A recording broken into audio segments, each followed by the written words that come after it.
Our story begins with a show that sounds friendly enough. The Global Human Value Index, a spectacle designed to put human worth on display. We see 3-meter-high subtitles glowing atop the rooftops of Osaka, illuminated by lights that cost more than a family spends on food in a month. Everything about the production is draped in gold, from the subtitles to the staff uniforms and the seats where the participants finally sit down. The screens display the faces of this year's participants to an audience of 40 billion people across 11 time zones, though the participants themselves see nothing. Our golden participants wait in a lower corridor. 43 men stand there in black jumpsuits with their contestant numbers printed clearly on them. On his chest is the number 31, though his suit's shoulders are far too wide and short, a detail Jacob realizes was entirely intentional. The wardrobe department was quite thorough, spending 3 hours on adjustments and measurements before choosing a size that was meant to look wrong. It was designed to look awkward, like a body stuffed into an ill-fitting bag, as he stands there waiting for the show to begin. He watches the other men, most of whom are clearly terrified and trying not to show it, staring at phones that have already been confiscated. They check for devices that aren't there or study mental maps, each one a pawn in a plan that Jacob has been anticipating for some time. To descend to the next level, Davidson, as we'll call him, had made a decision 2 days ago that would change everything. Following his mother's path was the quickest way to become a desperate man, a fate she never would have allowed for him. But in that moment, he was thinking of his younger sister, which, to be honest, was a noble enough motivation. Sarah is only 16, and like most 16-year-old girls, she is naturally suspicious of everything her older brother does. He told her he was simply participating in a new work-study experiment program to earn some extra money. She looked him right in the eye and told him she knew he was lying, though she also knew his mind was already made up. To be perfectly honest, she was smarter than him in almost every way that actually mattered. He was focused entirely on the costs, possessing a mind that had long ago traded emotion for cold, hard calculation. There was the matter of the 200 million in debt, a crushing weight left behind after his mother was abandoned during a bitter winter. And then there was another 180 million added on, simply because of the mounting interest and late fees. Then there was the 3.4 million in online loans, all accumulated because of his service to the company. When he first saw that debt listed in the shopping company's records, he let out a sound from deep in his chest, barely recognizing himself. Now, it was just a number on a screen. An online loan meant nothing to him anymore, except for the permission it granted them to control him. He had reached his limit. Suddenly, the doors swung open and a high-energy production assistant entered, treating the contestants with a forced, polished style. The room was filled with surprised faces as the assistant addressed the contestants, mostly men aged 30 to 35, who felt as if their very lives were on display. "You are in the first group," the assistant announced. "Please, follow me." Jacob followed closely. As they moved toward the main stage, he could feel the mechanical vibration of the floor through his oversized, poorly fitted shoes. Then, the roar of the crowd hit him, a massive wall of sound from 40,000 people, just as the house lights were cut to black. For the first few seconds, the darkness was absolute, and he could see nothing but white spots dancing before his eyes. He waited for his vision to clear. Gradually, his eyes adjusted, revealing that the stage was already completely filled. The entire arena was tiered with stairs, and high above, individual platforms were set for each person to take their place. From a distance, the audience members looked like a sea of flesh and fabric, their movements creating a shifting, organic texture across the stands. It was a strange sight, making the distinction between the people and the landscape blur into one singular, breathing entity. The seats at the very top of the stairs were the most prestigious, looming over the rest of the arena. The people sitting there, men and women alike, wore extravagant clothes that seemed far too large for their frames. Under the bright lights, every contestant's features were magnified, appearing even more prominent on the massive screens broadcasting to the world. Glowing red numbers flickered above Jacob's head, a countdown of fees, debts, and the meager value of his 2 jobs. No one in the crowd saw the individuals. They only saw the data, reacting purely to the financial results they were shown. A faint murmur of judgment rippled through the audience. It wasn't serious, of course, just a casual observation of his worth. People began repeating the numbers aloud, confirming their expectations of him before the show had even truly begun. He stood there bathed in the blinding light, watching the numbers projected above his head as they flickered with cold indifference. The lowest point of the entire plan was 0, the absolute bottom of their calculated scale. Number 1 represented the selection of the contestants, a process governed by strict rules and even stricter elections. The third position was reserved for those they called the social players, men who, according to the data, possessed nothing of value at all. To be honest, they had no connection to the social hierarchy the system had meticulously mapped out. Based on the information provided, they had chosen this specific term simply because it was the most fitting label for their status. Their identity was meant to represent an important and rapidly growing segment of the population. They understood that being an unremarkable person made you more relatable to the television audience, who would see their own cities reflected in you. The producers chose this phrasing specifically so the viewers could recognize themselves in the struggle. Suddenly, an actor emerged from the other side, and the roar of the crowd shifted instantly from anticipation to pure excitement. We see the global reaction of the people watching. Their cheers became louder and far more distinct as he took the stage. This was Leo, 34 years old and a veteran of 6 shows over 8 seasons, earning him 4 television awards and a reputation for being approachable. The public felt a strange sense of friendship with him, a connection that was as immediate as it was carefully manufactured. Dressed in shimmering gold, he moved with the energy of a much younger man, clearly understanding exactly how to play to the cameras. His smile was one he had practiced so many times that, ironically, it had finally started to look genuine. "Ladies and gentlemen," he said, his voice sounding effortless as he welcomed everyone to the place where everything begins at zero. He spoke of the questions we all ask ourselves late at night, and the answers we so desperately need to find. Then he paused. It was a practiced silence, and the audience knew exactly how to react to it. They had seen this routine 7 times before, yet they still waited to learn the ultimate question: what is a person actually worth? In that moment, 400 million people tuned in simultaneously, creating a digital wave that no one could possibly ignore. This time, the design was the work of 3 young creators, and they had crafted it so meticulously that it had practically become a religion. We are looking at a moment that has become the most watched segment in the history of global television. The viewers already knew the answers, yet they kept watching because seeing those answers proven gave them a profound sense of security. Leo smiled and announced that tonight's group, standing there on stage with 6 other men, possessed an average human value of 0.4. This meant that according to the social metrics we've developed, these 6 men were worth less than the lowest standard of living. The world they inhabited was beneath the baseline. He paused again, though this time, the silence was a bit shorter. "Let's meet them," he said, as the massive screens behind him flickered to life to display their profiles. Marcus heard his own name followed by the crowd's reaction. Looking at the numbers, the audience felt a strange sense of gratitude. With a debt of 630 million and the costs of their positions, their data told a story that everyone understood instantly. It was the story of a man who had been beaten down for so long that being broken had simply become his permanent state of being. He stood there under the harsh glare of the spotlights, his face pale and filled with visible unease. The first challenge was called the screen, a simple concept where each contestant was compared to a video of a high-value peer. In practice, this meant being measured against someone with wealth and executive status whose life was a public success story. As the peer's life played out on the digital network, the contestant was placed next to a life-sized projection for the audience to judge. They were asked to vote on everything: their posture, their confidence, their social resilience, and their perceived intelligence. The results of the voting were displayed in real time for the entire world to see. The man chosen for comparison was 31, a regional CEO with 2 luxury homes, who represented the peak of the show's design. Marcus felt like an awkward intruder by comparison. Even the clothes he wore were being analyzed by the system's calculations.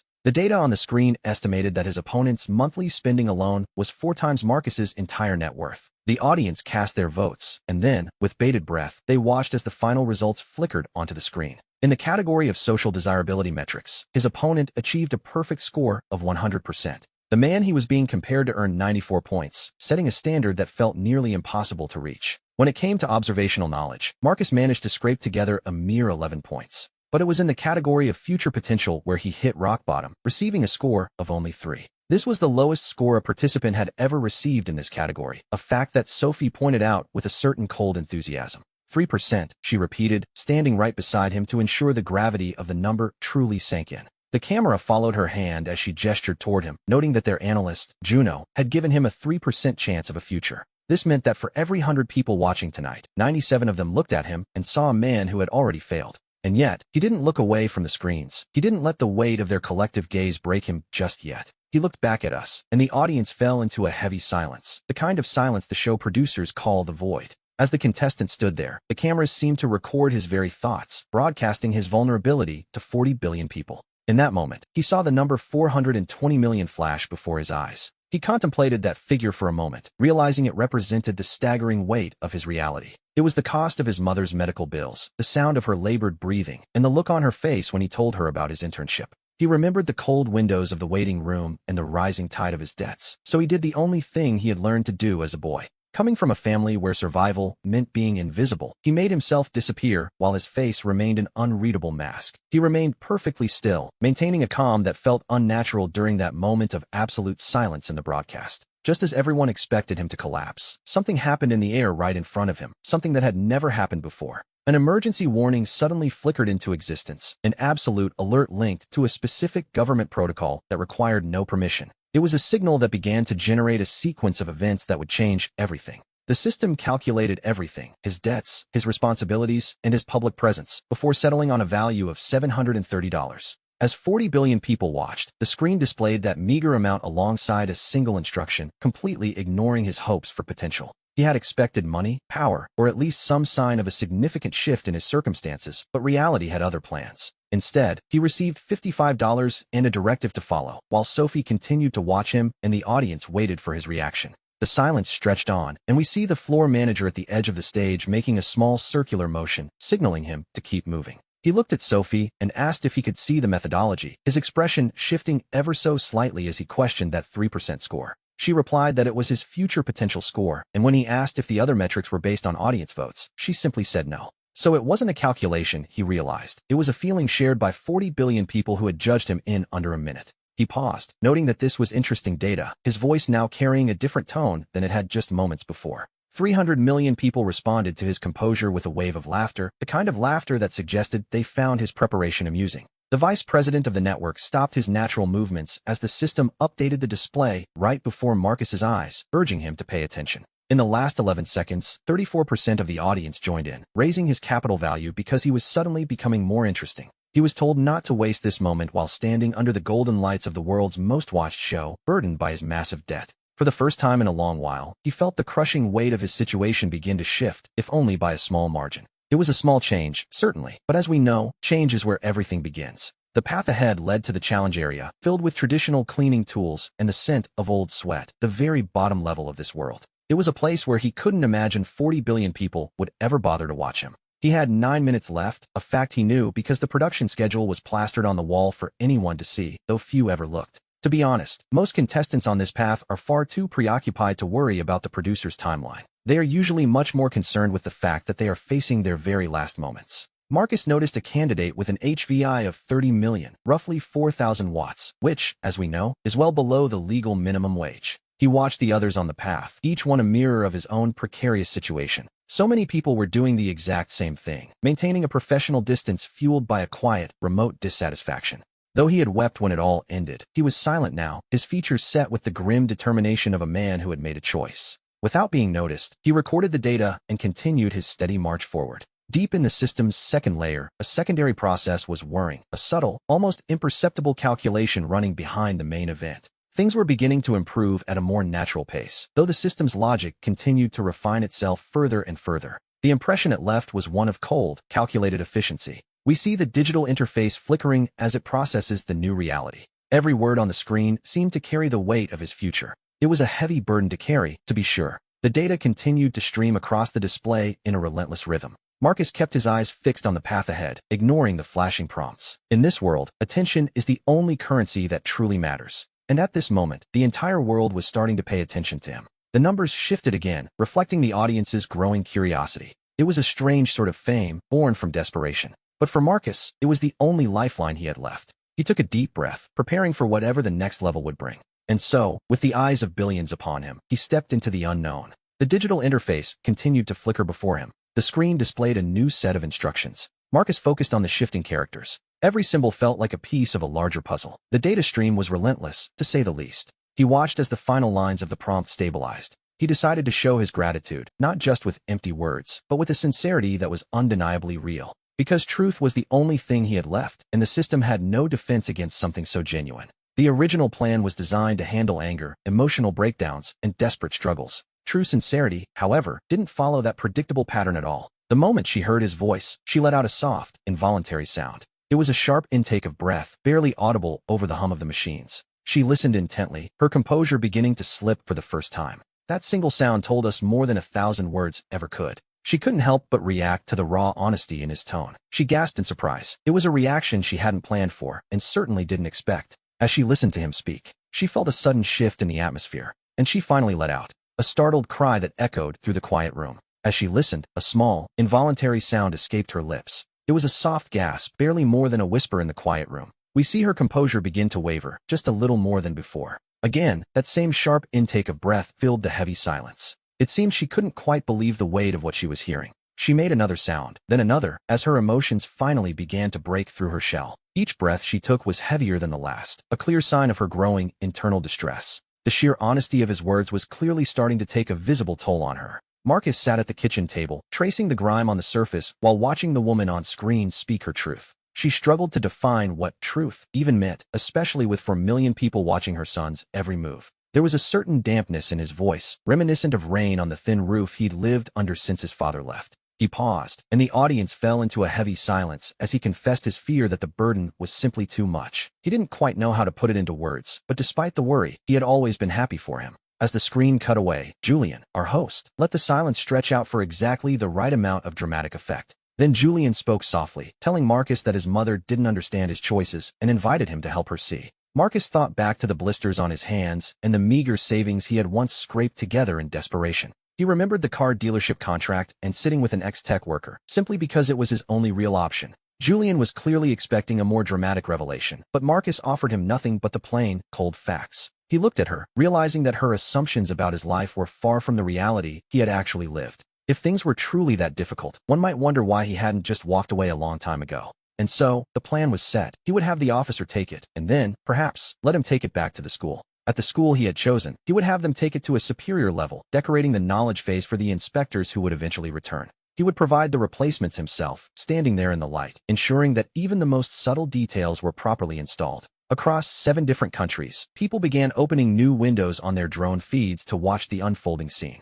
Deep within the heart of the network, the system was already busy processing the incoming data streams. While wandering backstage, Ryan found a small paper packet with a name written on it, a note he had tucked away in his bag earlier. The name belonged to a shopping manager at the media group. He looked at the transmitter nearby, wondering if he should ever bother explaining how he got it. The total for the shopping trip came to exactly $27,802. That same amount was printed clearly on the slip of paper inside the packet. Meanwhile, 4 billion people were watching, though they didn't quite realize what they were seeing, or rather, what they thought they were seeing. Marcus looked over at Sophie, waiting patiently for the next question to drop. Was he truly ready for this? He told himself he was, but the tension in the room suggested otherwise. By the 3rd day of filming, the production crew ran into a problem that left them completely speechless. The planned content flashed across the control panel as the producers monitored everything in real time, from the glass windows to the stage markers and engagement curves. They tracked emotional response rates and clip sharing speeds, following what the planners called a predictive blockage pattern as the show progressed.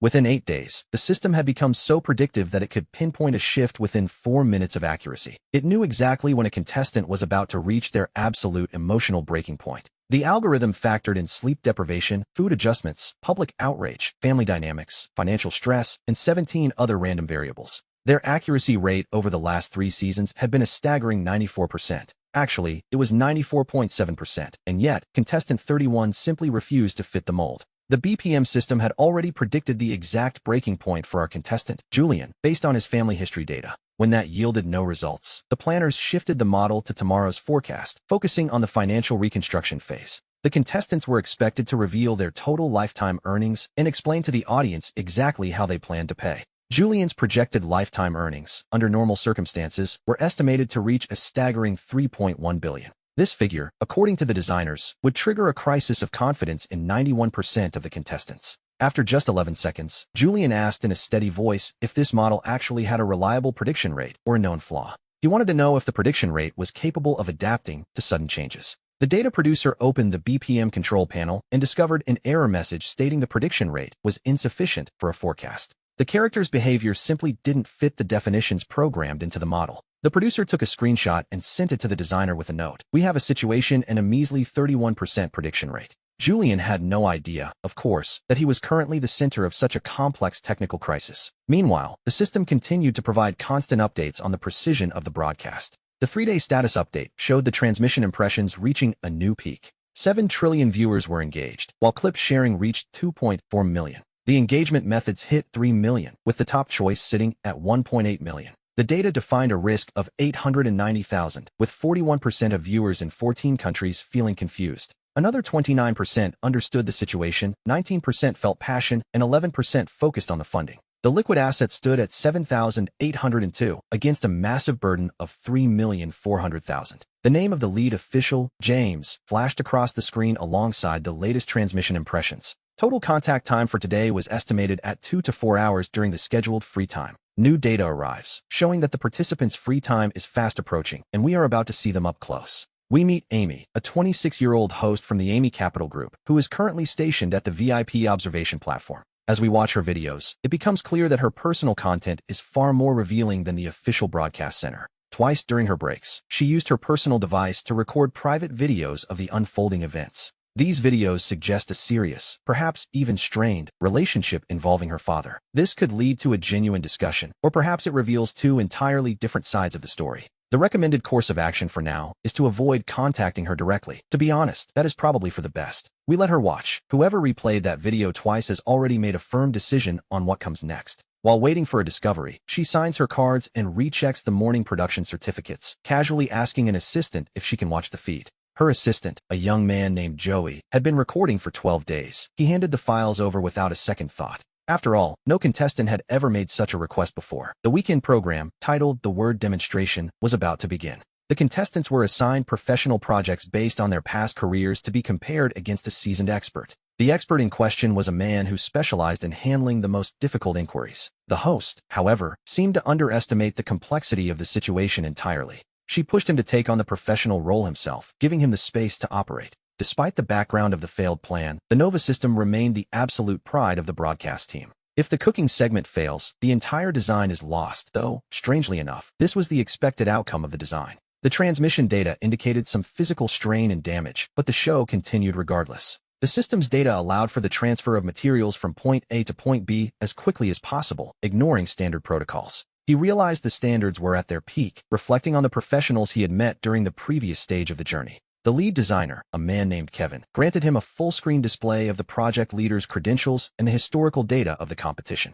For a designer accustomed to 8 hours of professional sports daily, the standard weight was set at 40 kilograms. The screen displayed a comparison between the professional and the contestant, who stood there staring at the sand on the beach. Looking at the ground between points A and B, a camera on the left was positioned to organize the contestants' movements during the trial. The movement line was set at 15 centimeters across a 50-meter stretch of ground. Looking at the beach, he took 6 bags, each weighing 8 kilograms, and placed them within the camera's view. He balanced them with the precision of a designer who had spent 4 years working on weight-bearing structures. It was a rather specialized technique, to say the least. He gathered the 40 kilograms of bags together. As he did, he felt the weight against his chest, found his balance, and began to move rapidly. He pushed the 6 bags along the line, but they slipped. The system was designed for soft movements, meaning the ground pressure was quite low. He found himself struggling with just 2 of the bags. To transfer the materials from A to B as quickly as possible, he slid all 6 bags at once, a bold choice for a transfer method. His smile widened as Ryan watched him, noting that he was still 11 seconds behind. "Yes," he replied, "but I moved 40 kilograms.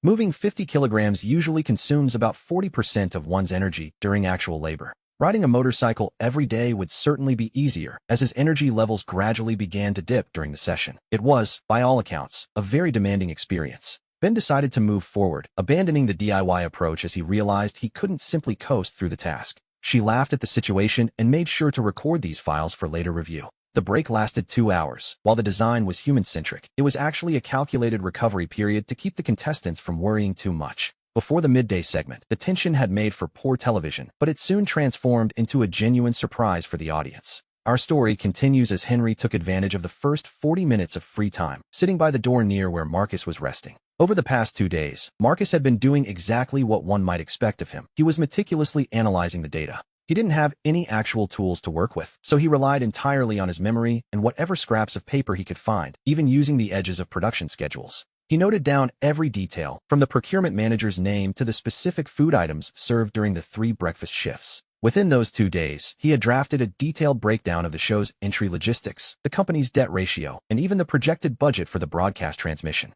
The plan involved nearly $84 million in production costs for the live season, a figure he calculated based on the bank transfer agreements he'd observed. This included transmission rights, liabilities, merchandising sales, and what the company referred to as participation fees for the voting system. But that was just the surface-level display data. What, then, was the real value here? Marcus posed the question himself. The real value, he concluded, lay in the raw behavioral data. They were collecting behavioral data on 43 men under maximum stress over a 12-day period, a goldmine for certain industries. Emotional response maps, breaking points, and social dynamic data all have immense value in the central market, though he couldn't quite calculate who would eventually buy it. But make no mistake, this was no small matter. Marcus looked down at the scribbles on his napkin. The system confirmed his suspicions. Marcus's analysis was accurate to within 12%, which is impressive given the circumstances. The cash flow was confirmed. The buyers included 2 major corporations, a private firm, and even a government department investigating social stability. The total projected revenue for the central hub was estimated to be around 420 million annually.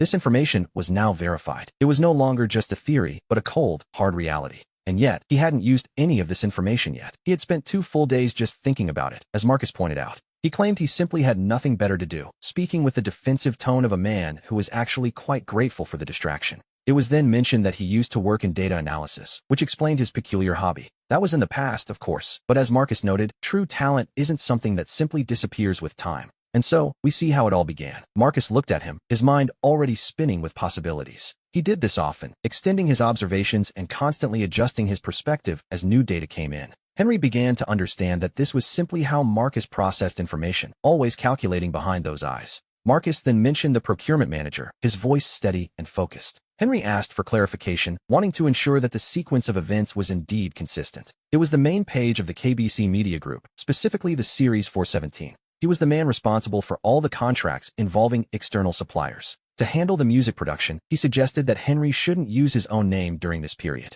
Instead, he should use Marcus's credentials as a former analyst at Mirai Asset, citing his research into production supply lines. It was a clever angle, really. He also wanted to understand the current suppliers' payment deadlines. This approach wouldn't reveal any sensitive information about the people buying the equipment. We see their strategy forming. One conversation leads to another, slowly building a rapport. A single relationship would lead to the next talk, allowing them to finally ask the real, difficult questions. Marcus considered this for a moment before asking if Henry happened to have a phone. He asked Jacob, who explained that the production crew had confiscated his during the process. Jacob suggested they ask Arthur, the producer, instead. He had been in his room since 6 in the morning, and he was known to be quite reasonable with anyone who had a logical request. He told him he must call his sister, while Marcus watched him closely, perhaps wondering if this would work. He asked if the staff were being watched, and Jacob assured him he had been keeping an eye on everything. That was the task at hand. While Marcus made the call, Jacob set into motion a plan he had been crafting since day one. We find him sitting in the usual indoor dining area where contestants rest. Cameras continue to roll, though not for the live feed. The footage is kept for potential later use, and it's here that he strikes up a conversation with a man named Arthur. Among the 28 contestants, Arthur stands out as a rather unique case. He was once a community statistician for the city, but he lost his livelihood when the government restructured his entire department. On camera, he plays his part perfectly, offering the lens a series of expressions that suggest a man of deep character. Yet, beneath that mask, he harbors a growing resentment toward the city, viewing it as a fierce and heartless machine. At 29, Arthur possesses a rare talent for public communication and emotional appeal, making him a natural for the media. Our evaluation system marks his intensity at 87%, a high-value asset for any public-facing campaign. At the moment, however, his skills as a mere contestant are being completely wasted. He needs to channel that resentment into something profitable, something that gives him a sense of direction and responsibility. Marcus looks at him and recalls a specific moment from yesterday when Arthur had suddenly stopped speaking. During the segment about family backgrounds, they had shown footage of Arthur's old neighborhood, his home turf.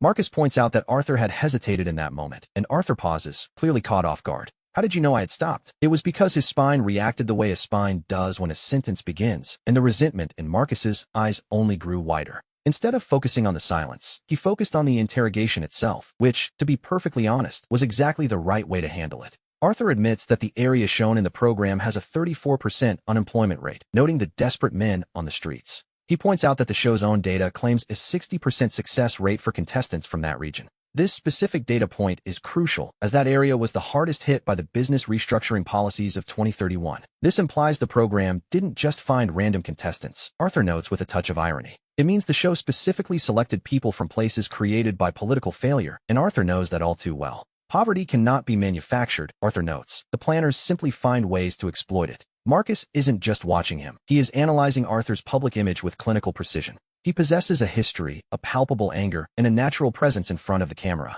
Arthur lacks a real strategy, but Marcus, as we see, certainly has one. Together, they represent something entirely different from any other individual contestant. Marcus warns him quite firmly not to say these things while the show is filming. Arthur looks back at him, wondering why he should keep such truths to himself. It is the truth, after all, and Marcus agrees that people truly deserve to hear it. However, it must be heard at the right moment and in the right environment to offer any real hope. Otherwise, it will simply be dismissed as the rambling of an unstable man and ignored by those in charge. He pauses, explaining that if Marcus focuses on Arthur's emotions and data, they can make an impact. Arthur stares at him, genuinely puzzled, and asks Marcus who he really is. His question isn't born of spite, but from the realization that Marcus is far more than he seems. For now, I am simply contestant number 31, Marcus replies with a calm smile. He suggests Arthur ask him again in a week, just as the social reward campaign segment begins. This system allows the public to invest real money into a locked account for a contestant's future goals. It is the show's most popular feature, giving viewers a sense of control without granting contestants any real power.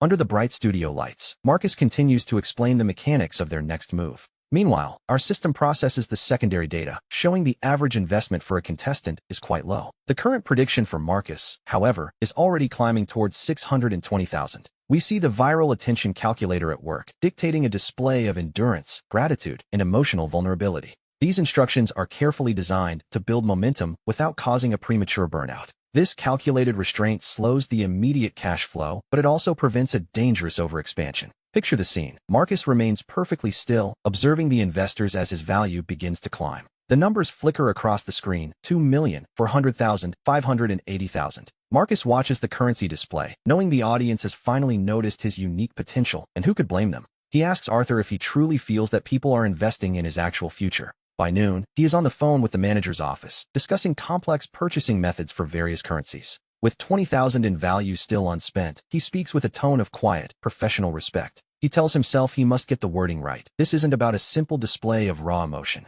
To be honest, this is far more than a mere transaction born of hardship. It is a masterclass in balance, sincere and transparent, yet entirely impossible for the show's algorithms to dissect. In a single moment, Marcus realizes the unallocated funds have surged to 743,000. The total sum has reached 27,802, while the main account sits at over 1,743,000, all of it locked away behind the show's strict conditions. However, conditions are meant to be analyzed and, with a bit of luck, eventually bypassed. After that, Marcus reaches out to Mr. Harrison's office to discuss the next steps. The assistant simply instructs him to wait for a return call the following day. The first contact is made, and we see that Marcus's focus on the audience is more than a strategy, it is his mission. The cameras track their every move. Somewhere else, Amy and the design team are deep in discussion. They are meticulously planning the layout and the architectural choices for the project's main building. Unfortunately, 43 people are forced to share a space designed for only 20. As it turns out, there aren't enough seats, food supplies are stretched thin, and the only 2 available phones have been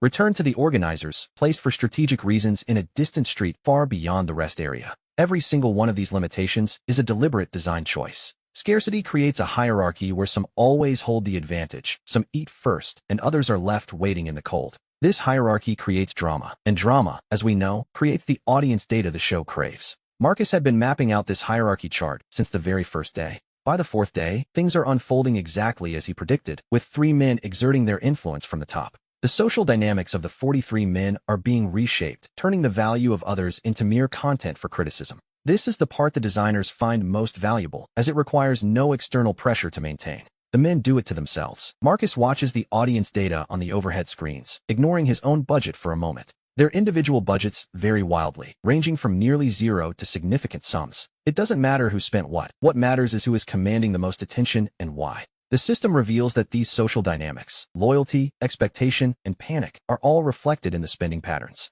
It's a pattern the participants don't realize is transparent, but the data represents their every move. He analyzes the patterns and key data points, noting that 19 contestants have a very specific rating. While some received surprisingly high scores, most of the players were given quite low marks for their actual work. The system, it seems, has a very particular way of identifying and rewarding behavior. We see Ryan, contestant number 7, handing out high scores as if they were candy. He seems to overestimate current performance while completely undervaluing the importance of social cohesion. It's a classic political maneuver. He's playing the game, and he's playing it quite well. Then there's Justin, contestant 28, who gave everyone a perfectly average score across the board. One has to wonder if he even intends to truly participate in the competitive spirit of the game. For now, his true motives remain something of a mystery to the rest of the group. Little does he know, Simon, contestant 41, has provided scores that defy all mathematical and social logic. His refusal to acknowledge the others in the room makes him appear quite disruptive to the group dynamic. In fact, he stands firm in his isolation, becoming the only true outlier in the entire scoring system. Marcus looks over 4 specific names on his screen, and Simon is right there at the top. We learn that Simon was once an assistant manager who spent 6 years carefully planning his own strategies. While others were worrying about corporate phone plans, Justin was the one who finally opened the door. Over the next 2 days, Justin's frustration begins to boil over, transforming him into a man with no exit. This data is proving to be quite useful, especially as we look at Oliver and Ryan next. The system updates their profiles in real time, building a digital map of who these men really are. Oliver is 27 years old and a self-taught software developer, a modern success story, or so it seemed. He spent 3 years working diligently for a small firm, just trying to make his way. However, he was forced into early retirement when his company was swallowed up by a massive conglomerate. Now, he's facing a debt of nearly $4 million, a burden that would make anyone desperate for a win. It's a career path that felt automatic, yet ended in a life that is anything but equal. His skills include systems architecture, security analysis, and data selection, all focused on future development. We see his current behavior is quiet and observant. He spent his free time upstairs presenting plans for production equipment. The system indicates that he already has a detailed 3-day plan in motion. What exactly is he looking for? Between the shopping fees and his movements, his true goal remains hidden. Next we have Ryan, 31 years old, with a history that suggests he has absolutely nothing to lose. His background is impressive, having served as a high-level supervisor for a mid-sized corporation. He lost his position during a merger, despite a history of being the go-to person for managing complex supplier relationships. He was the man the company trusted for high-stakes negotiations and the most difficult conversations. His real talent lies in reading people and settling disputes in dark corners, solving problems with words rather than force. Currently, he is maintaining close ties with the leaders, carefully gauging the emotions of everyone else in the room. He is playing both sides of the fence, and he honestly believes that no one has noticed his double game yet. However, the system issues a warning. He has already spotted you watching from behind the camera lens. He has been watching you right back, likely assessing whether you represent a threat or a golden opportunity. What has he found? His shopping expenses are already significantly higher than anyone else's in the group. It seems he already has a plan of his own, which means you'll have to offer him something much better to win him over. Marcus watches the high-level screens as they continue to harvest peer review data from all the contestants. He has identified 4 specific targets, and his daily schedule includes 3 blocks of unstructured free time. He is currently running an automated trading protocol, a crypto transaction involving over $7 million and significant cash reserves. They are setting up equipment to intercept signals from the plaza cameras, creating a content management system for their final selection. Marcus sits back, carefully reading through the 3 pages of data he has managed to uncover so far. We see Juno sitting right beside him, taking full advantage of his very first block of free time. The system they're using is a primary version of KBC, and while he claims there are few reviews, it serves as an open-ended text foundation. Of course, if you understand the basics of such a system, you'll immediately spot the underlying problem. Juno watches him closely, his expression mirroring someone who was worried about being caught, only to realize he's just been found out. He starts to claim he wasn't there, but Juno simply cuts him off, noting that he most certainly was. She tells him it's fine that he's been reading for 3 days, but she wants to know what he actually found. David remains quiet for a moment, adjusting his perspective much like Marcus did, treating technical thoughts as a way to solve social puzzles. The data flows like a river through the audience records and the placement of images, finally settling within the system files. During that time, every image and piece of contestant data existed within the process, yet remained completely unorganized. This means the information is technically accessible, though it remains hidden to anyone not looking for it. Juno doesn't see it yet, so David explains that the contestant data includes lower-level metrics, speaking with the tone of a man sharing a secret. He has held on to this information for far too long, and it seems someone is finally going to make him let it go. It isn't just circulating data or simple tests. We see that in the middle of this process, they have truly discovered something significant.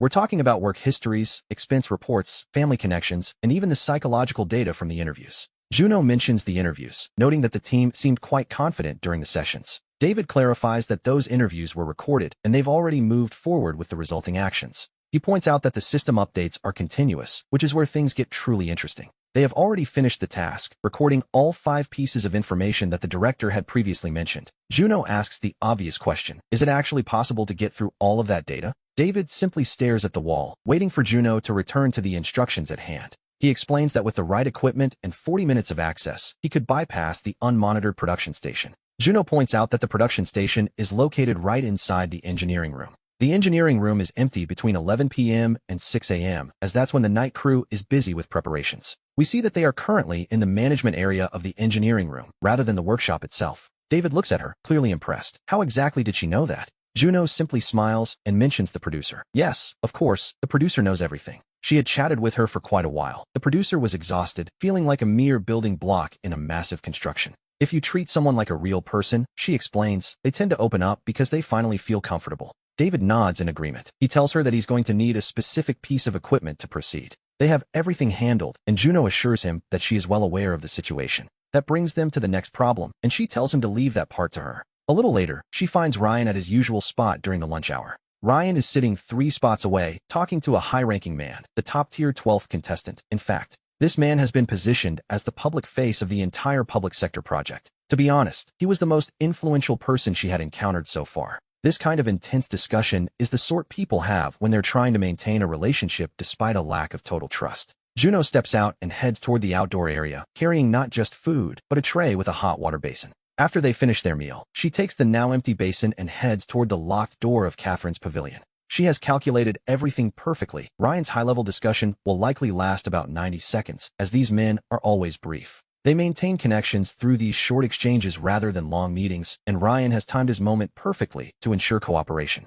Exactly 93 seconds later, Ryan finishes his conversation and spots Juno heading toward Catherine's service entrance with a basin of hot water. It seems entirely accidental, but Ryan decides to follow her anyway. As they walk, Ryan asks her where exactly she thinks she is going. Juno explains that she is heading back, noting that Catherine's staff has completely abandoned her team. Ryan looks at the bags she's carrying and remarks that someone really should be handling this for her. Juno simply replies that things just aren't done that way around here. She knows the situation perfectly well, which is exactly why she is taking matters into her own hands. With that, she steps through Catherine's service entrance, moving with purpose. We see a small service door that connects to the kitchen, but more importantly, it serves as a passage to the producer's studio. Ryan follows her through the door, realizing that Juno is acting with the confidence of a natural leader. She is quite young, yet she begins to navigate the complex politics of the project without a hint of hesitation or confusion. We can tell they aren't fond of the public sector's interference, especially with the recent demands regarding the product's image. Juno points out that they can't keep operating under these misunderstandings while trying to build something lasting here.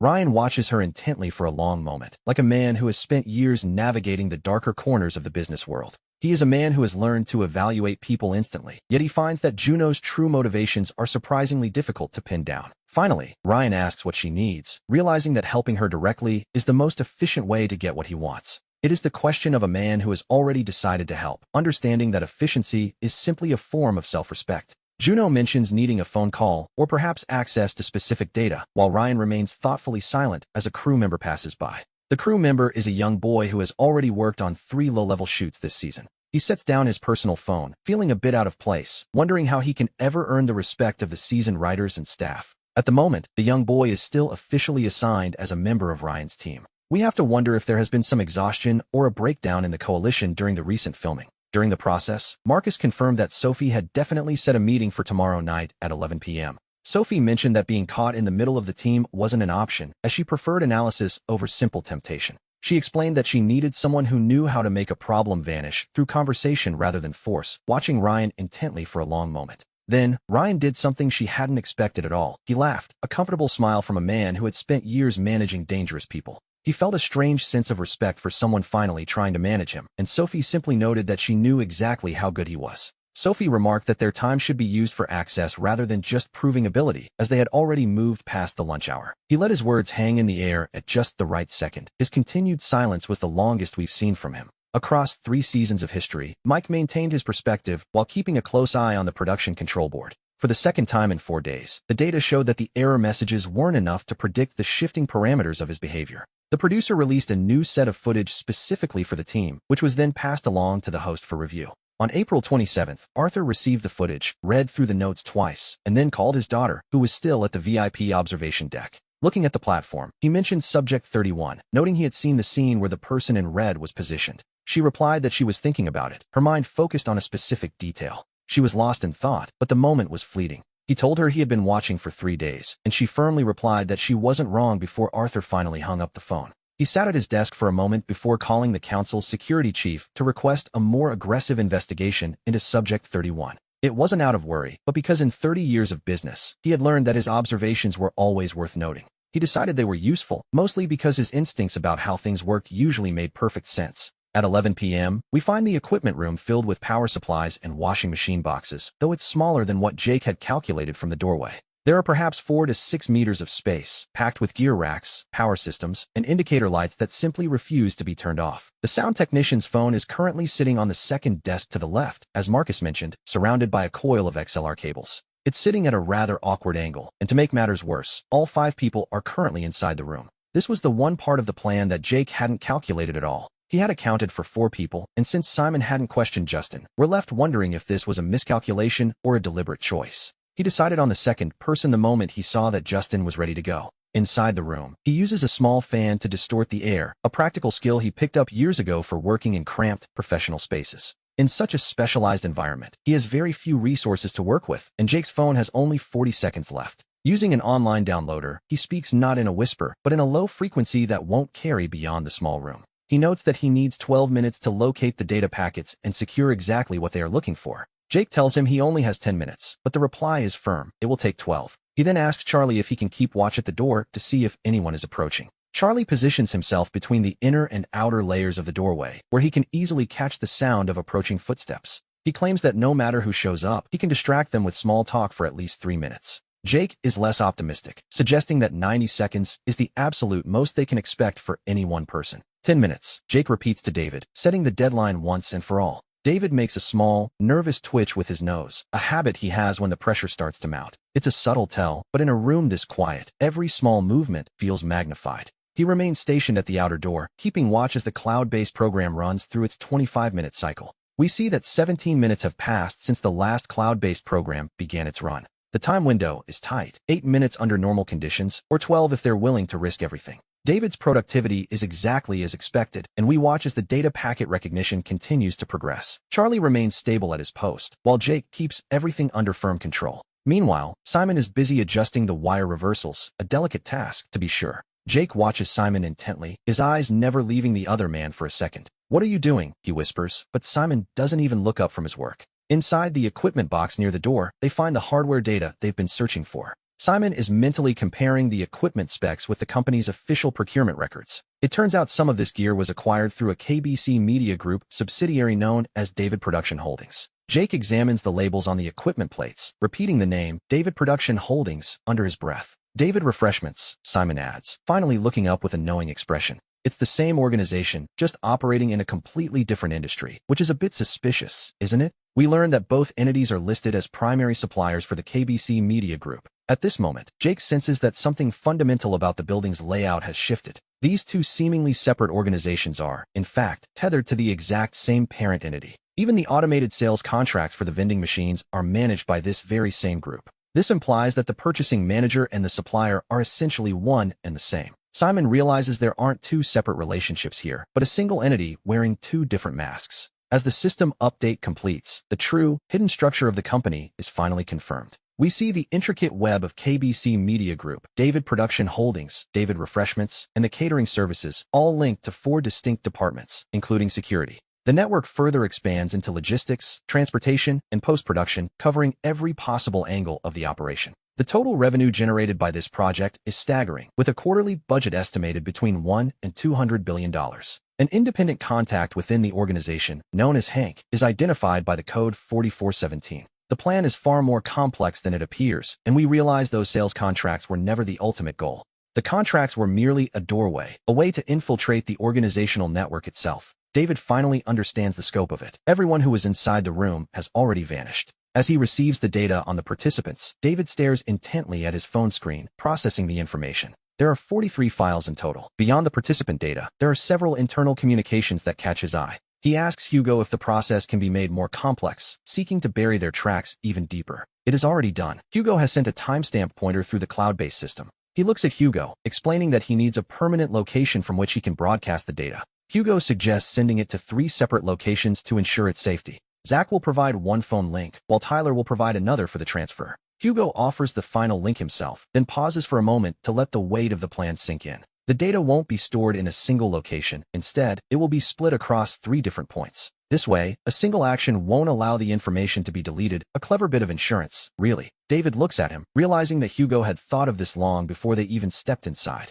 He admits that he considered everything that could possibly go wrong before they started. As Hugo says, it's always the same. Preparation is the only thing that stands between success and disaster. We return to the interior of the building, where it is now 11:47 p.m. Not a single police officer has arrived yet. The phone sits on the second table, tucked behind the XLR cables. The service door's portal has been dismantled, its remains discarded carelessly in the trash bin. The five of them take their seats in a secluded corner of the lounge area. It is a cold, sterile environment, hardly the kind of place anyone would choose to be. Yet, it serves its purpose perfectly, providing a space where they can remain completely unseen. Hugo begins to open the correspondence left by the contact, Marcus. He confirms that the morning's hire and the day's transactions were all processed through his long-held accounts at the investment firm. The information they receive is exactly as David had predicted. In fact, there is even more. The player data includes standard appointments and human rights records for high-value individuals. We see English names, evidence of debts, family profiles, and logs of scheduled visits.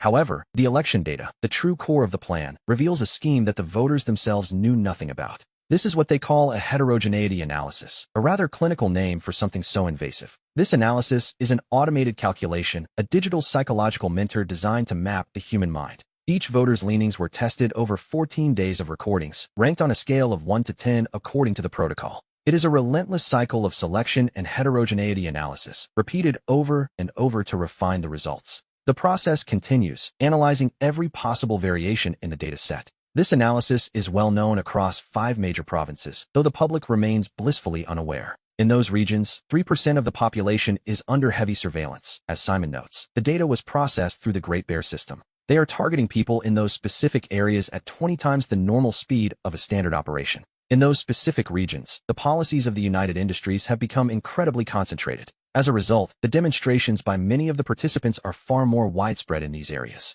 Significantly more widespread. 3 documents regarding the administrative actions of Arthur and Simon during the 5th, 6th, and 7th seasons confirm the direct involvement of Arthur and Simon. The data indicates that this was never meant to be a mere tool for pressure. It is a weapon, and it was processed to be exactly that. The recommended actions have not been deployed yet. For now, they protect it, they keep building. Using such a powerful weapon too quickly would only create unnecessary noise. Using a weapon upon a weapon requires waiting for the perfect moment. Hugo looks at the 4 of them sitting there in that cold, empty space. This stays between us, he says quietly. He tells them it isn't because he doesn't trust others, but because he trusts the people in this room. When too many people know a secret, it ceases to be information and becomes a rumor, and rumors can be easily denied. Isaac looks at him intently. We should use it. Isaac believes that when you have an advantage, you must use it, but Hugo disagrees. The nature of the evidence won't change. To be honest, they don't actually need more proof. What they need is a bigger platform, more influence, and the right timing. That would change everything. Isaac looks at him with the same expression he wore in the service hall when he first met him, as if he realized that Hugo had already done these things before in some unknown situation. No, Hugo replies with complete candor. But he understands how it works. He understands because the system revealed itself to him in every interaction over those 5 days. He understood how information transforms into power and how that power eventually drives action. The system, in its cold professionalism, had never given him anything he wasn't already prepared to use. In fact, he was prepared for much more. We move now to the next phase, Industry Day. It was a planned event where the participants would work directly alongside project managers. On the surface, the goal was to provide these contestants with some actual professional experience. But the true objective was to simulate a real work environment, giving leaders 40 minutes of dedicated transition time, making the planners appear as professional workers in a field brimming with opportunity. Hugo, as it turned out, was assigned to a company called Daysun Production Holdings. He reviewed the workflow and realized this was either a coincidence or the system was setting up an unexpected discussion. This was the reality of working within the corporate structure of Daysun Holdings. And so, the preparations for the next stage of their plan began in earnest. Every detail was scrutinized, ensuring that nothing was left to chance. The atmosphere in the room remained tense. They all knew the stakes were rising. Success was the only option they had left. As the sun began to rise, the team prepared for the challenges of the new day. Hugo looked over the final documents one last time before heading out. It was time to see if their theories would hold up in the real world. The journey to the production site was quiet, each of them lost in their own thoughts. The stage was set for the next move. The atmosphere was thick with anticipation as the next stage of the competition began. We see the participants gathering, each one aware that the eyes of the public are now upon them. It was time for the real test to begin. The tension in the room was palpable as the cameras started rolling for the afternoon session. Every movement was being tracked. Every word was being recorded for the audience at home. And as we return to the scene, the stakes have never been higher for our contestants. The pressure of the spotlight can do strange things to a person, especially when their professional future is on the line. During the lunch break, Hugo stood beside a man named Marcus from the procurement department at KBC Media Group and whispered that he needed him to speak. Marcus didn't look at him, asking what he should talk about and how difficult it would be to keep a failure out of the records. Hugo questioned how hard it would be to make sure he didn't simply disappear, while Marcus remained silent, realizing the conversation had shifted within seconds. Hugo noted that he knew the first step was to see what he said, and the second was to wait for the answer. The production crew had prepared a public comment mode 5 days prior, which was, to be honest, a rather blunt way to gauge reactions. Members of the public posted comments on the video, and each contestant's choices were displayed directly on the field rather than on the crew's screens. The contestants stood on the stage, watching the words flicker to life before them. It was a strict process, but perhaps the most meaningful way to see who could actually attract a following and maintain high grades. There were no easy answers here, and no one was coming to save them from the harsh reality of public opinion. And that, as it turned out, was exactly what he had been waiting for. Some viewers noted that Hugo was the first person they had seen on the show whose words didn't feel scripted or rehearsed. They wondered if it was reality or just a performance. But if it was real, the world was about to see something truly remarkable. The arena fell silent as Sarah watched Hugo's performance, noting that his 5 days of repair work truly showcased the skill of a seasoned professional. Her studies were focused on understanding the contestants' emotions, yet for the first time in 6 seasons, she faced a player who defied all data. She asked him how he would explain this, and he simply looked directly into the camera lens. Among the 4 million viewers, a woman from the city who had watched all 6 seasons finally reached her first conclusion. She whispered a quiet thank you, stating that she would continue to follow his journey. The emotional engagement metrics were updated, showing a connection level of 51%. The entertainment value sat at 39%. Investment interest reached 22%, which was, remarkably, the highest figure ever recorded. She remarked that while this was the history of a professional, he had become something more than just a technician. He had become a person the audience truly cared about, and they were trying to tell him something important. Meanwhile, Charlie noticed that the number calling his phone belonged to a man named Henry. The meeting was set for the following morning. As the machinery hummed to life, Hugo descended from the stage, pointedly avoiding the gaze of the cameras. He already knew the numbers, and his mind drifted to the protection records and the startup contracts involving Kevin. This was a complex web of technicalities and corporate interests that seemed to stretch far beyond the current competition. The stakes were rising into the sky, far higher than anyone had initially anticipated. By 6 o'clock the next morning, Elena was already awake and closely observing their progress. She noted that his heart rate data had triggered 3 error messages over the last 5 days, a detail that didn't escape her. The model couldn't be finalized here, even as her social media value soared to over 7 million, the highest for any contestant in 5 days. Her core audience had grown more rapidly across 8 seasons than that of any other competitor in the show's history. This meant the audience was still revisiting old footage, with the projected figures for the 5-day period sitting at only half of what was expected. Her father remarked that this was exactly the kind of spectacle one usually only sees on television. We might wonder what a production perspective actually entails, as we studied the internal control panel. They provided him with a production overview, though it only covered a single day's worth of data.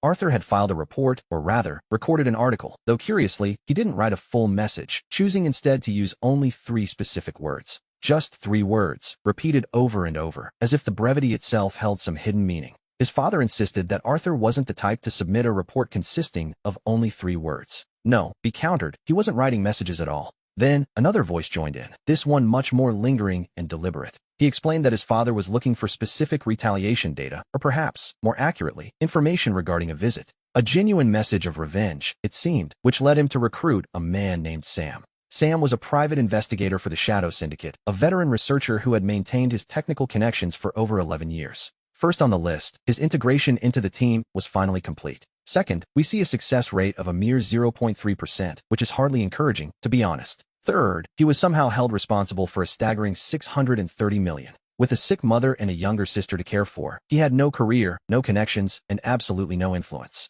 They had observed him for 5 days without successfully fitting his performance into the current system, reporting the findings to Juno at 8:14 a.m. During the morning briefing, his name wasn't even mentioned, simply because the system hadn't officially recorded him yet. He remained nameless, a ghost in the machine, which tells you everything you need to know about his current standing. And so, as the data continues to stream in, our team keeps a close watch on every unfolding detail. The data continued to stream in, filling the screens with endless lines of code. The specialized team watched closely, waiting for a breakthrough.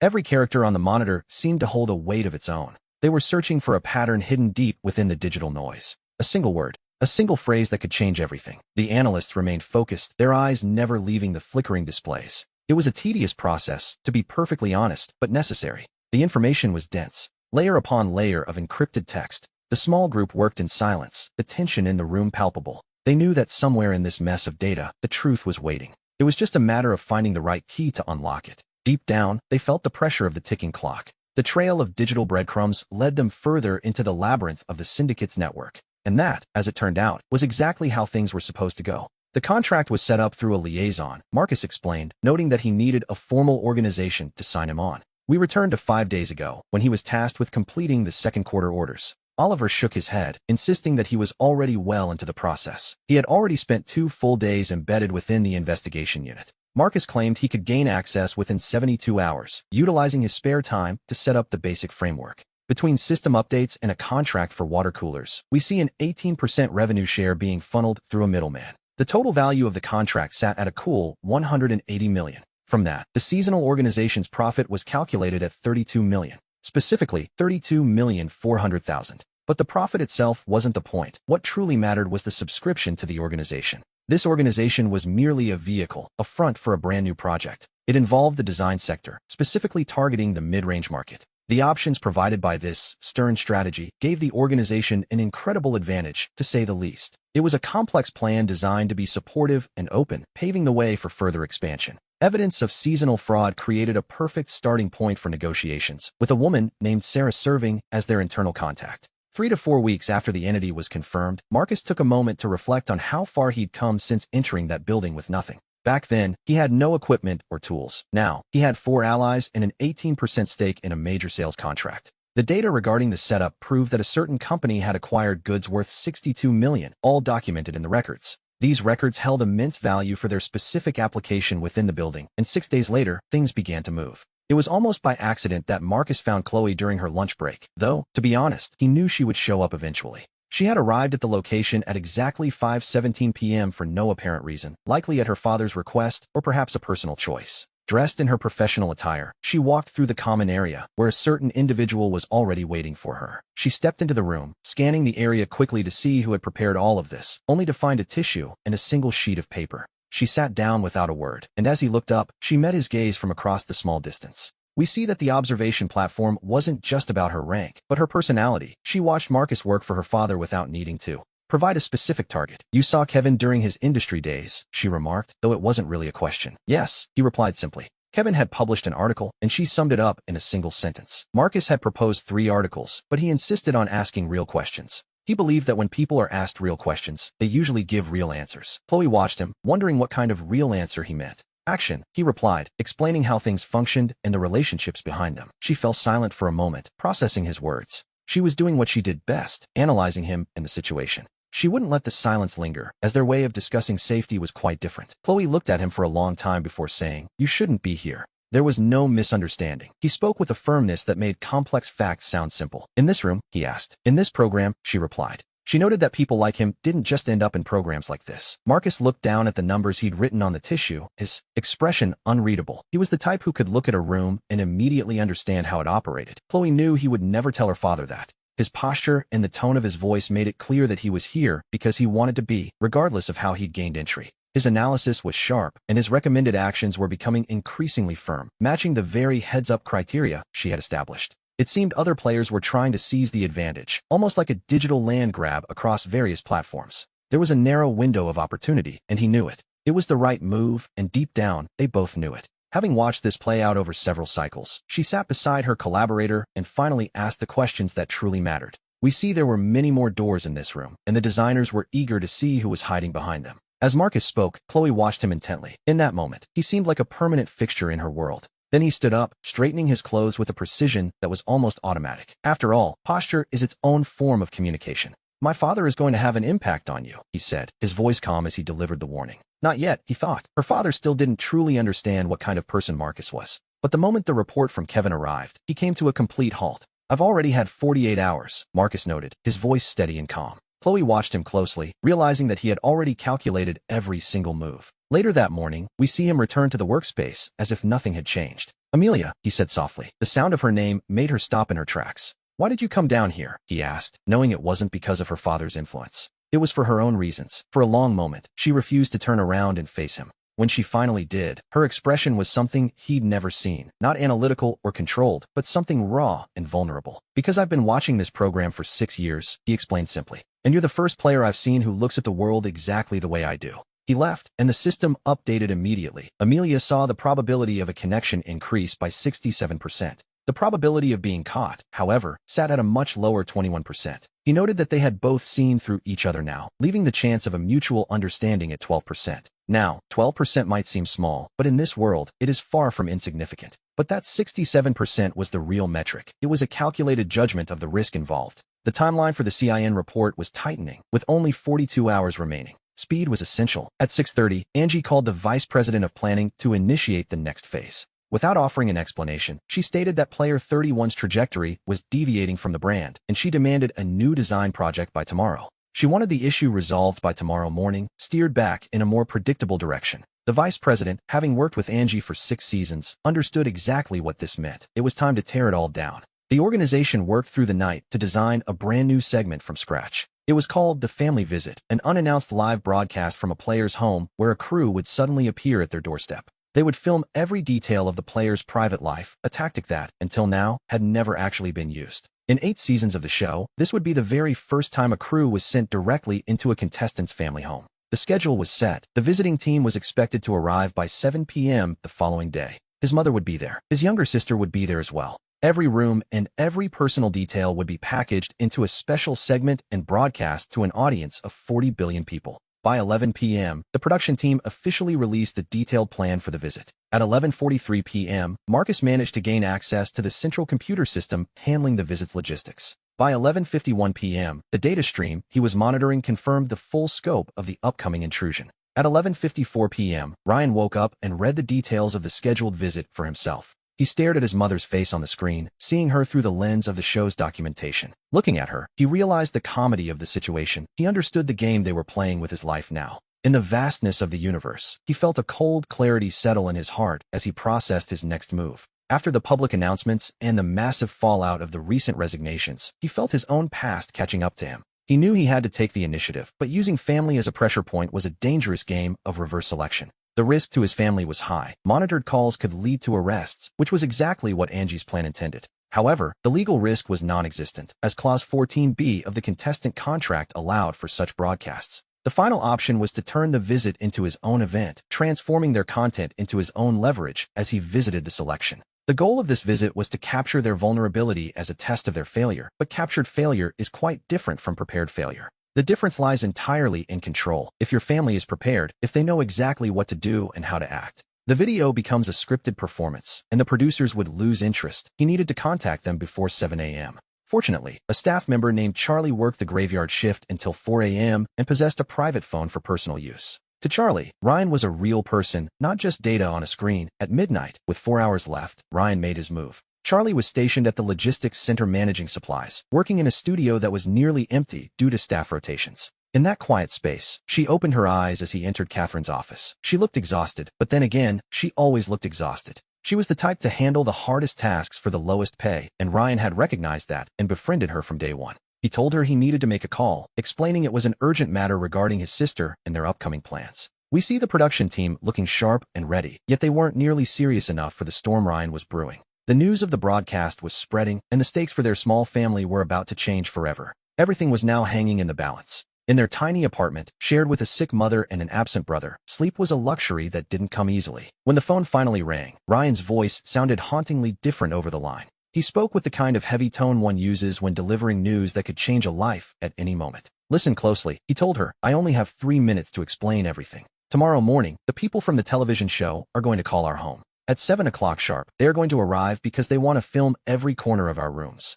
They want to film you and Mom, he said, followed by a long, heavy silence on the other end. Ryan, I'm listening, his sister replied, her voice trembling with an emotion she couldn't quite keep under control. She was handling the pressure far better than he had anticipated. At only 16, she understood the nature of this show better than most people ever would. You shouldn't be afraid, she told him. There is no reason for you to be afraid. The room looks the way it does because of the economy, not because we have failed. That was the first point. All right, she said, moving on. Second, if Mom is asked any questions, she will answer them just as she did in last week's video. Her tone was firm, brief, and warm, offering neither explanations nor criticisms. She simply told the truth, mentioning that she had been ill this week. Her voice, which had been silent for so long, cracked ever so slightly. I understand, he replied. If she isn't well enough to appear on camera, she stays in her room, and you handle the talking. He waited as she took a moment to think. 3 minutes total. He only had 2 minutes left. Tell them we are doing well, she said. Do not be confrontational. It should seem obvious. We are fine because we have learned to endure difficult things for a long time. You aren't responsible for their reactions, so there is no need to be defensive.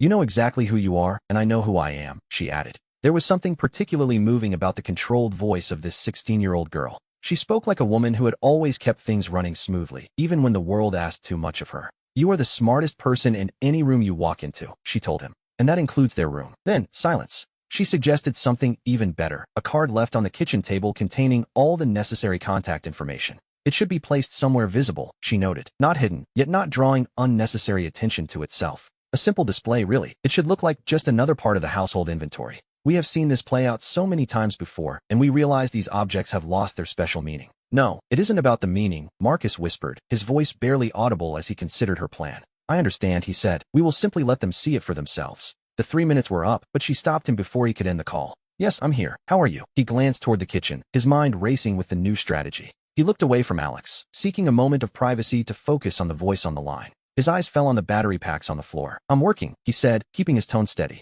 It was always the same. He finally ended the call and handed the phone back to Alex. She didn't say a word in return. Thank you, he said, acknowledging her help with a nod. She watched him closely, noticing that look people get when they realize a situation is more practical than they expected. If it helps, she said calmly, I've already worked through 3 full seasons of this. He paused for a moment, looking at her. You are very different from what I imagined. Everyone tells me that, he replied. And everyone tells me that too, she said, because it happens to be true. And so, we see him entering Catherine's service portal once again to finalize the arrangements. The system update flashed across the screen. The household preparations were finally complete. The family visitation phase had begun, with content controls now partially restored for the broadcast. It was a high-level realization, an evaluation that, in the later stages of the game, might prove incredibly useful. The documents were clear. Information had been flowing steadily for 38 hours. We see the records of the conversation between Sarah and Marcus being processed through the central system. As for Amy and Ryan, nothing suspicious was found, despite the contact she had with her father during their journey. She hadn't reported the contact, yet the system calculated a 67% probability to continue.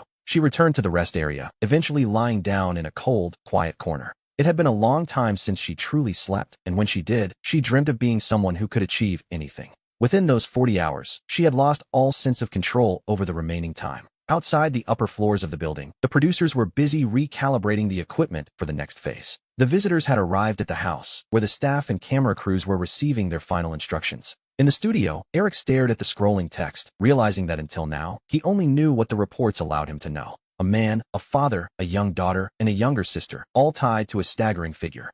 A debt of 300 million. It was exactly what the report had stated, word for word. According to Eric, with his 30 years of experience, this was the discovery everyone had feared the most. However, he wasn't ready to let the world know just yet, even if the reports confirmed the grim reality. They blocked the manager from releasing the 3-chapter report to the public. He told the lead investigator that he needed to dig even deeper into the search. He hoped that by morning, when he reached the house, the situation in the district would finally be revealed as he expected. He had made absolutely sure of those details, leaving nothing to chance. To be honest, he had already secured everything else he needed for the plan. By 6 o'clock, the visitors from the house had already made their way back to the studio. By 6:58 in the morning, Eric was already hard at work in the studio. He didn't see the man he was looking for in front of the racing building's observation room. The program featured a live broadcast showing behind-the-scenes footage destined for a global audience, allowing the producers to test the quality of the film in real time. He had a 2-minute preview before 400 million people would see exactly what he was watching. The view from inside the house was exactly the same as the view from the outside. We see water bubbling on the stove upstairs, near the kitchen table. The old building blocks had a peculiar quality. They were preserved out of necessity because there was no budget to replace them. The lighting was set to the absolute minimum energy required just to allow the crew to move. Everything appeared exactly as the designers had intended to show it, or so they thought. They hadn't expected to see Amy at the kitchen door, dressed in her school uniform, moving with a delicate, professional precision. Performing a task no one else had done, her fingers moving at angles that seemed almost impossible, yet effortless. A staff member, whose job was to make people feel safe and comfortable on camera, began to approach her. He started asking her questions, but Amy's replies were brief, her expression essentially asking, "What do you want?" The overdue bill sat right there on the kitchen table, not hidden, yet somehow failing to attract any attention. As we can see, it looked like a simple rental notice, something that had been ignored so often it became part of the room. The camera found it, paused for a moment, and then moved on. A mere bill didn't provide the dramatic shot they needed. The director needed something more, something that would spark genuine public concern. But the scene offered no tragedy. There was only a 16-year-old girl in a perfect school uniform sitting at a table. In short sentences, she explained that her brother and family worked hard, and she would be late for school if this talk continued. The producer of the talk show, who happened to be her brother, was currently in the restroom, muttering to himself through his headset. The system translated his silent expressions and evaluated the producer's work, but the footage lacked the expected emotional impact. Our protagonist was simply too young, it seemed, to leave any lasting impression of true sorrow. The shots of the room matched the narrative of responsibility they wanted, but they were entirely devoid of emotion. It was becoming clear that this entire segment might need to be completely restructured. He refused to watch the video. He had no desire for his private family discussions to be broadcast to the entire world. With only 40 minutes left, the producer was forced to proceed without the standard production polish. He had 40 minutes, and he intended to use every single one of them. Over in the break area, we find Marcus, who had been up since 5 in the morning, already buried in food and data. The organization and recording were already well underway, as Marcus calmly pointed out. As the recording continued, he was already preparing a training company. At his current age, Marcus was the youngest he'd ever been for such a task. He was only 18 years old, and like the others, he chose not to watch the video. He told Marcus that the organization needed a proper name. It couldn't simply be his own. Marcus replied that it was all about finding one's own voice. It was about being true to oneself. Once again, Marcus insisted that he hadn't watched the footage. It was just a private company, after all, and then he simply stopped talking. When asked if he could be replaced, Marcus simply said no, insisting that everything was exactly as it should be. He asked how long the title process would take, only to learn it would require 18 long hours. By the age of 72, in the second quarter, he planned to settle the accounts for the sales company's second half. He then asked the final question, would everything really be shut down in just 4 days? We have 96 days to work with, Marcus noted calmly. Actually, we only have 24 days left, he corrected himself. Everything is proceeding normally, Marcus said, while Juno added that they were operating at full capacity. What exactly is the budget we need to increase for the operating agreement? Marcus asked the question while staring intently at a nearby napkin. The operating agreement stands at 18%, which amounts to $18,000 per year, or roughly $200 million. The annual operating agreement is currently valued at $340 million for the entire fiscal year, to be precise. With a 10% stake in the same commercial alliance, that brings us to $34 million.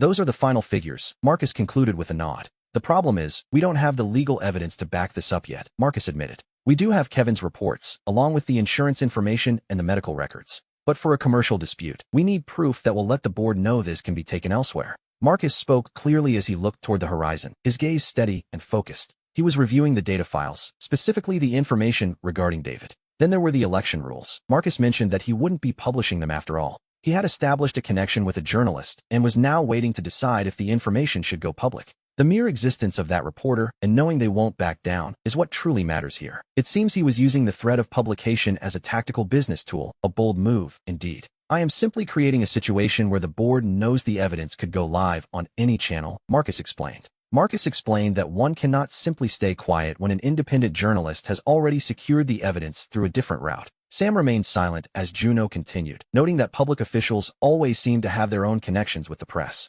Regarding the engineering reselection in Bay Lake City, someone was already hunting for the story. It just needed a little push. Sam stared at his napkin for a long time, lost in thought as the weight of the situation settled in. This isn't a small matter, he finally remarked, noting that the sales contracts involved were far from insignificant. He pointed out that Marcus was describing using systemic evidence to challenge a major company's fees within their own industry. You are still a competitor in their grand design, Sam added, acknowledging the precarious position Marcus had taken. Indeed, and now their main leadership is focusing all of their attention directly on you. Yes, Marcus replied simply, as Sam looked at him with a newfound sense of gravity. Over the next 6 days, the tension shifted into a quiet observation rather than an active attempt to settle the matter. We watch and we wait. All right, he said, accepting the temporary stalemate for what it was. He reached for a fresh napkin while Sam provided information to a contact named Sarah at 11 o'clock during his morning break. Using a method designed by Kevin, Sam hesitated to publish everything, instead sending the data to a personal phone within the professional circle. He returned the details to the strategic plan, ensuring the report was positioned to gain maximum leverage when the time was right. This allowed them to map out a solution, drawing on the 5 years of experience they had in the field. The primary focus remained on the roadside developments, where the sun beat down directly on the construction site. The regional manager watched the progress closely, aware that the stakes were rising with every passing hour. And as we see, the pressure was beginning to mount on everyone involved in the project. The real trouble was that precious airtime had already been wasted. After all, a story held in a reporter's hands possesses absolute potential.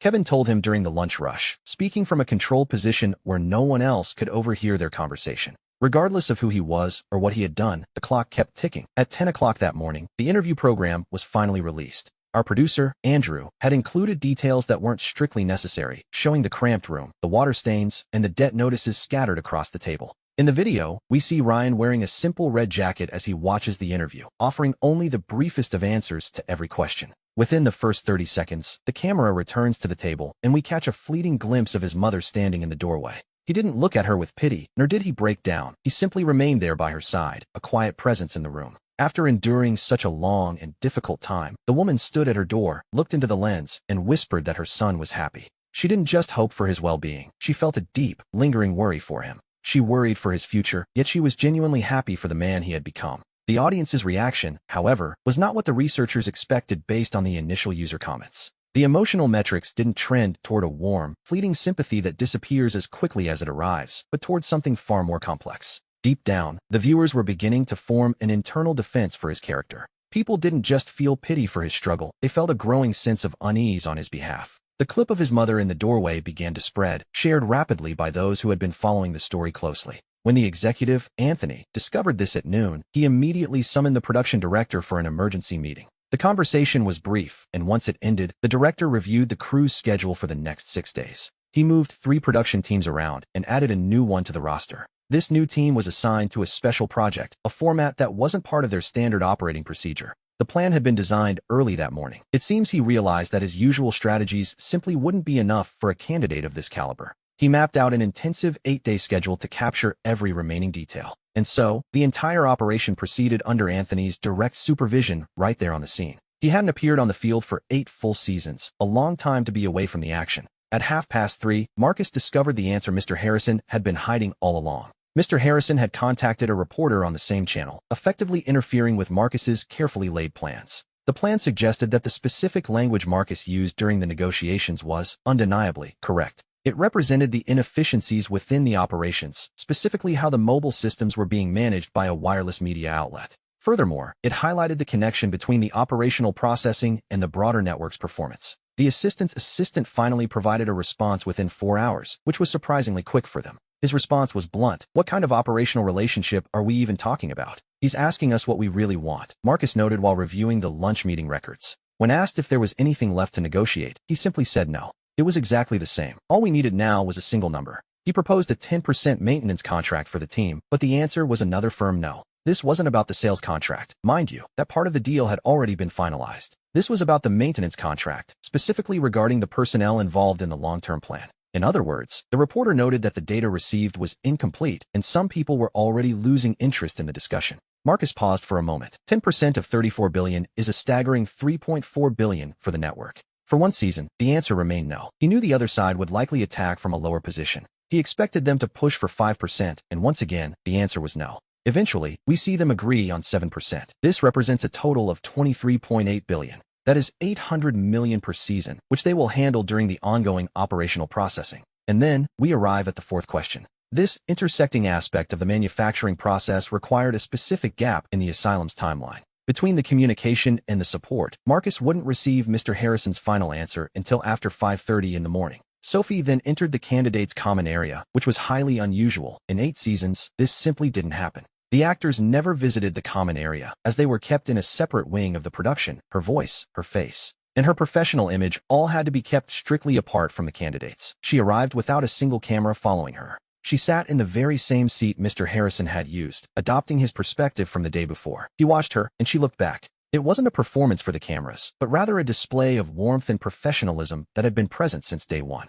In a mere half-second, she noted that she had already completed 6 seasons under the show's requirements. He simply replied that he knew, having watched her during that entire stage. During this stage, 258 men had come through. Over those 6 seasons, she noted that 241 were broken. The other 17 men found ways to stay intact, yet the show still managed to beat them. She paused, noting he had done neither. He asked what he was, then. She explained she didn't have a specific category for him, despite her 6 seasons of experience. She watched him as he read the files. John, she asked, who actually won the projects during those 4 seasons? They didn't win, though the work he did was quite good. He looked at her and asked why she thought he had won those things. She admitted she didn't know, but noted that whatever he was building, she had been watching him for 6 days and recognized his craft. She told him he should know that on the 8th day, a certain part of the plan wouldn't be in the computer. He already knew, but hadn't told her. He told her that her words were better than his. He asked if she knew why these people were here. She already knew. Tell me, he said. The system update and the preparations for the 8th day took the organization 11 hours to confirm for tomorrow. We see them waiting, with 67% of the independent preparations now complete. The financial currency stood at 27. We see the wealth circulation entry reach level 23. The records show 800,000 units of annual currency, with one particular profile noting a massive 10 billion in assets. With 4 partners, a witness, an independent, and a bridge, he realized Day 8 wasn't just a call to survive. Day 8 was his moment. He sat in that cold, empty building during the night session, fully prepared and, to be honest, showing no fear whatsoever. He understood he was in an invited space, and deep down, he knew his preparation for this moment was finally complete. All the facts were now laid bare, remaining right where they had been since the horizontal platform was first introduced. Under the harsh metal lamps, we look back to 6 days ago, when he held 730,000 in currency. That amount was dwarfed, however, by a staggering 300 million loan, a debt that changed the stakes entirely. The names of various players like Wolf and Kai lingered in his mind as they all navigated the closing stages of the game. In the end, there was only one path left, to go back and finish what he started.